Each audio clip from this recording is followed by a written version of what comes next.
सबसे पहले हम आपको यह बताएंगे कि कैसे आम आदमी पार्टी अब हमारे देश को आजादी दिलाने वाले नायकों का दुरुपयोग कर रही है और इस पर देश में अब एक नई बहस छिड़ गई है। आज आम आदमी पार्टी ने सुनीता केजरीवाल का जो वीडियो संदेश जारी किया है उसमें उनके पीछे दीवार पर शहीद आजम भगत सिंह और डॉक्टर भीमराव अंबेडकर के बीच में मुख्यमंत्री अरविंद केजरीवाल की तस्वीर लगी हुई थी। इसमें अरविंद केजरीवाल को सलाखों के पीछे दिखाया गया है। सुनीता केजरीवाल ने इससे पहले भी अरविंद केजरीवाल की इसी कुर्सी पर बैठकर कई वीडियो संदेश जारी किए थे, लेकिन तब इस दीवार पर सिर्फ शहीद भगत सिंह और डॉक्टर अंबेडकर की ही तस्वीर लगी हुई थी। लेकिन आज एक बहुत बड़ा बदलाव देखने को मिला।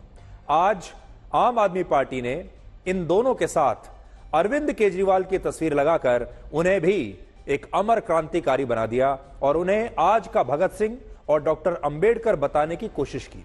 लेकिन सोचिए, शराब घोटाले में गिरफ्तार होने वाले अरविंद केजरीवाल शहीद भगत सिंह कैसे हो सकते हैं? ब्रिटिश हुकूमत ने शहीद भगत सिंह को इसलिए जेल में डाला था क्योंकि वो देश की आजादी के लिए संघर्ष कर रहे थे, जबकि अरविंद केजरीवाल को भारत की ही अदालत ने इसलिए जेल भेजा है क्योंकि उन पर शराब घोटाले में हवाला के जरिए करोड़ों रुपए की रिश्वत लेने के आरोप हैं। इसके अलावा अरविंद केजरीवाल अपनी रिहाई के लिए लगातार अदालतों में कानूनी लड़ाई लड़ रहे हैं। अभी तक अदालतों ने उन्हें निर्दोष नहीं माना है और दिल्ली हाई कोर्ट में अब भी उनकी गिरफ्तारी को चुनौती देने वाली याचिका लंबित है। लेकिन शहीद भगत सिंह ने कभी भी अपनी फांसी की सजा को कम कराने का प्रयास नहीं किया, उसे टालने का प्रयास नहीं किया। 22 मार्च 1931 को अपनी फांसी से सिर्फ कुछ घंटे पहले जब शहीद भगत सिंह को यह पता चला कि उनके क्रांतिकारी दल के कुछ साथी उन्हें जेल से छुड़ाने की कोई योजना बना रहे हैं, तो उन्होंने अपनी शहादत से कुछ घंटे पहले एक चिट्ठी लिखी जिसमें लिखा कि अगर मैं फांसी से बच गया तो क्रांति का प्रतीक चिन्ह मध्यम पड़ जाएगा और संभवतः शायद मिट ही जाएगा, लेकिन दिलेरी से हंसते हंसते मेरे फांसी पर चढ़ने की सूरत में देश की माताएं अपने बच्चों के भगत सिंह बनने की उम्मीद करेंगी और देश की आजादी के लिए कुर्बानी देने वालों की तादाद इतनी ज्यादा हो जाएगी कि इस क्रांति को रोकना साम्राज्यवाद के बूते की बात नहीं रहेगी। ऐसा उन्होंने अपनी चिट्ठी में लिखा था और इस चिट्ठी के कुछ घंटे के बाद ही शहीद भगत सिंह ने सिर्फ 23 वर्ष की उम्र में हंसते हंसते अपनी शहादत दे दी। और इसलिए आज आप खुद सोचिए कि क्या शहीद भगत सिंह और डॉक्टर भीमराव अंबेडकर की तस्वीरों के साथ अरविंद केजरीवाल की तस्वीर लगाना हमारे इन नायकों का अपमान नहीं है?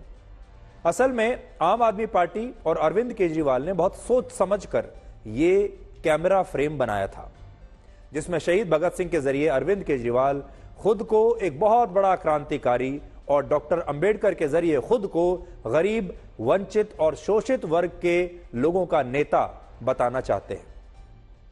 लेकिन ऐसा करते करते आम आदमी पार्टी ने आज अरविंद केजरीवाल की तस्वीर ही उनके साथ दीवार पर लगा दी। लेकिन सोचिए, जो अरविंद केजरीवाल ये कहते थे कि वो कांग्रेस के साथ कभी हाथ नहीं मिलाएंगे, जो सरकार में चल रही भ्रष्टाचार को रोकने के नाम पर राजनीति में आए थे, कभी सत्ता में आने पर बड़ा घर, बड़ा बंगला, गाड़ी नहीं लेंगे, कभी सुरक्षा नहीं लेंगे और कट्टर ईमानदारी से सरकार चलाएंगे, अगर वही अरविंद केजरीवाल कांग्रेस से हाथ मिला लेते हैं, एक बड़ा शानदार महल जैसा सरकारी बंगला लेते हैं, उसे महल में तब्दील कर लेते हैं, बड़ी गाड़ी लेते हैं, सुरक्षा भी लेते हैं और फिर उन पर शराब घोटाले के आरोप भी लगते हैं, तो क्या वो आज के शहीद भगत सिंह या डॉक्टर भीमराव अंबेडकर हो सकते हैं?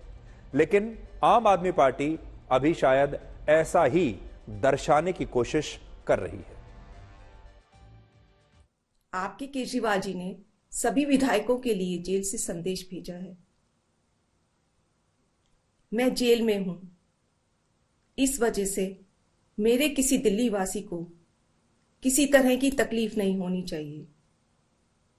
हर विधायक इलाके का रोज दौरा करे और लोगों से पूछे कि उन्हें कोई दिक्कत तो नहीं हो रही, जिसको जो समस्या हो उसे दूर करे। और मैं केवल सरकारी विभागों की समस्याओं का समाधान करने की बात नहीं कर रहा, हमें लोगों की बाकी समस्याओं का समाधान करने की भी कोशिश करनी है। दिल्ली के 2 करोड़ लोग मेरा परिवार हैं। मेरे परिवार में कोई किसी वजह से भी दुखी नहीं होना चाहिए। भगवान सबका भला करे।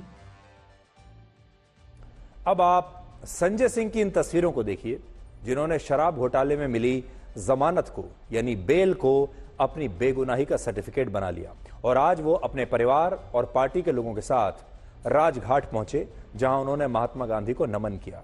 जबकि हकीकत यह है कि महात्मा गांधी ने अपनी पूरी जिंदगी, अपना पूरा जीवन शराब का विरोध किया था।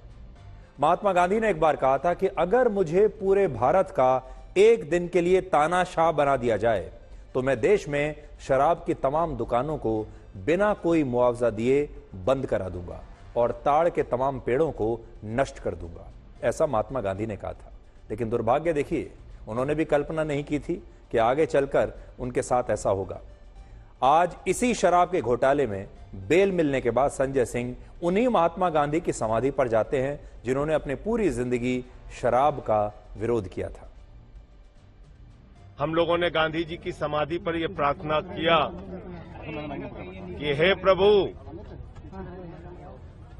हे राष्ट्रपिता जी, आप जहां कहीं भी हैं, इस सरकार को भी सन्मति दें, इस सरकार को भी सद्बुद्धि दें कि वो इस देश के लोगों की आजादी के साथ, स्वतंत्रता के साथ, लोकतंत्र के साथ, संविधान के साथ खिलवाड़ करना बंद करे।